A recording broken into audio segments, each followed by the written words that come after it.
Huwag po nating pangunahan ang Korte Suprema. Naniniwala ako sa panahon ngayon, ang haliging pwede na lamang nating sandalan ng Korte Suprema. Pero sana, maging matapang ang ating Supreme Court. Natignan nila yung consequence ng kanilang desisyon sa reputasyon ng Pilipinas sa international community.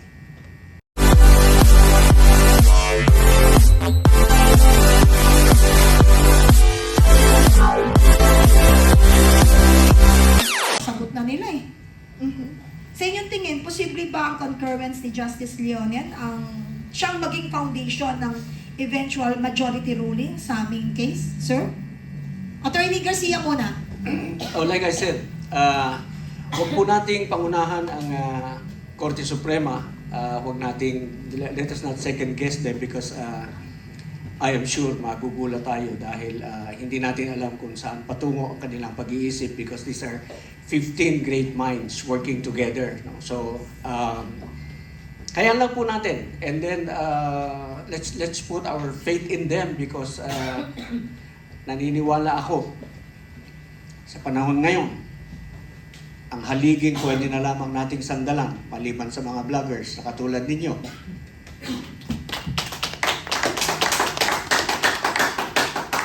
Ay ang ating Korte Suprema. So, whatever they say, yun eh. Yun yung nakasaad sa ating saligang batas. Sila yung mayroong final pronouncement. So, antayin natin po. Antayin natin kung ano ang kanilang sasabihin. Dahil kahit na mayroong pasaring dito, pasaring doon, hindi natin pwedeng sabihin na maaaring yun na. Pero sa akin, kung ganyan ang mga nadidinig ko kay Justice Leonen, sana nga yun na. Salamat, attorney. How about our attorney, your speech, please? For all it's worth, maganda yung decision ni Justice Leonen kasi in-acknowledge niya yung fundamental right ng bawat mamamayan, individual citizen, right to liberty. Yun yung default. Hindi lang kasi siya definite sa pag-take ng position kung pwede na siyang ma-arrest o hindi. But at any rate, magandang basis yun sa pag-decide ng main issue whether or not pwedeng i-serve yung ICC warrant without going through local courts. Ang question sa atin is, gusto ba natin maging international pariya? Ibig sabihin, gusto ba natin kahiya-hiya sa international community? Kasi lahat po ng ibang bansa ay rine-require ang local courts bago i-serve ang ICC warrant.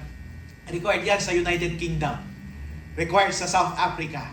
Kahit Netherlands, required. Hindi mo kailangan ulitin yung question of probable cause. Pero kailangan mo lang padaanin sa local court if only for the question of determining authenticity. Kasi required yun for due process. Gagawin ba natin kahiya-hiya ang sarili natin going against international custom? O gawin natin perverted? Unique ang Philippines sa ating position na automatic ang ICC warrant na i-serve sa kanyang sariling citizen. Alright? Ang international po, narinig na po natin yung boses ng ambassador ng Japan against siya sa ICC. Ang United States, na sinasabi nilang kakampi ng administrasyon ngayon, siya mismo against sa ICC. Ang Russia against sa ICC. Ang great powers ng international against sa ICC. China against sa ICC. Israel against sa ICC. Russia against sa ICC. Mga mahihinang bansa lamang at leader ang pro-ICC dahil wala silang bayag. Pero sana, maging matapang ang ating Supreme Court. Natignan nila yung consequence ng kanilang desisyon sa reputasyon ng Pilipinas sa international community. Magiging kakaiba ba tayo at weird and strange entity sa community of nations? And isustain natin as jurisprudence natin ang perverse na procedure na ito? Na kapag ICC warrant, hindi na kailangang dumaan sa local judge? Justice Leonen, you started with the right tone. Finish it, sir! Thank you very much, Attorney Harold. Alam mo, tama po kayo. Huwag natin pangunahan ang Supreme Court. Ang tanging magagawa natin bilang mamamayang Pilipino sa ngayon ay kumapit lang tayo sa panalangin na itap naman ang kanilang mga heart para naman makapag-isip sila ng isang desisyong tama para talaga sa tao, hindi para sa pansarili.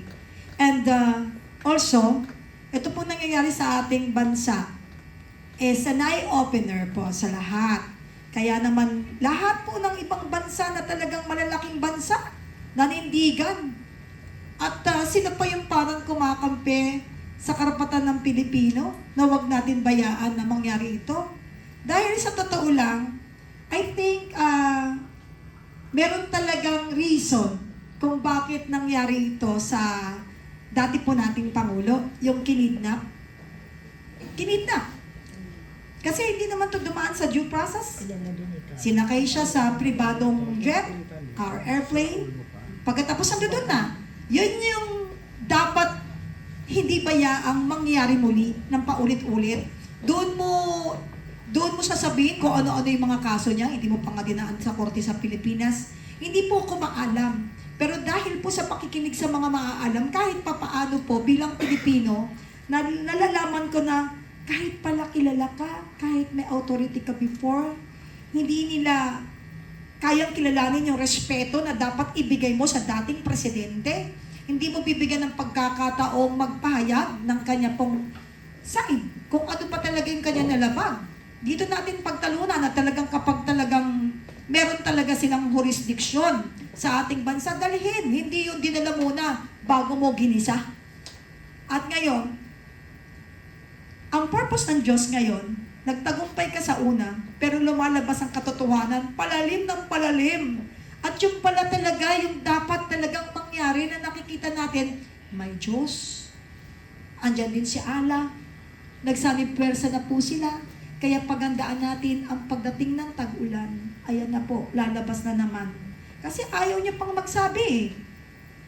Hindi ninyo mapipigilan ang kapangyarihan na pwede niyang ibaba para lumabas ang katotohanan. So sa lahat ng mga tao naninindigan, please, sumuport po tayo sa kanila. Dahil kung di mo kayang gawin na humarap sa taong bayan at manawagan at mag-ipagsigawan, ito ang mga violation, ito ang dapat niyong malaman.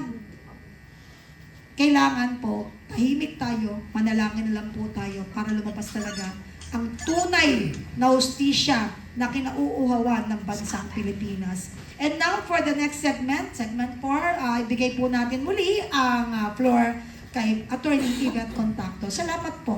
Maraming salamat ka, Penny. And meron tayong gusto sanang idagdag no sa tatalakayin natin ngayon na umaga ka, Penny. Ito yung yung nangyaring walkout kahapon, no? But bago yon, syempre we will go through our rapid fire questions na parating inaabangan ng ating listeners. Kaya isa lamang po ang itatanong ko no sa ating mga guests patungkol dun sa naging dissenting opinion naman ni Justice Amy Javier Lazaro. And to our guest po, no, the dissent of her opinion calls for the issuance of temporary injunctive relief to protect constitutional rights, to preserve judicial authority. Sa kanya, talagang in-emphasize niya na dapat hindi ma-bypass ang ating Philippine judiciary and to ensure that no irreversible harm occurs before the court can fully resolve the legal and jurisdictional issues. Ang katanungan ko po has something to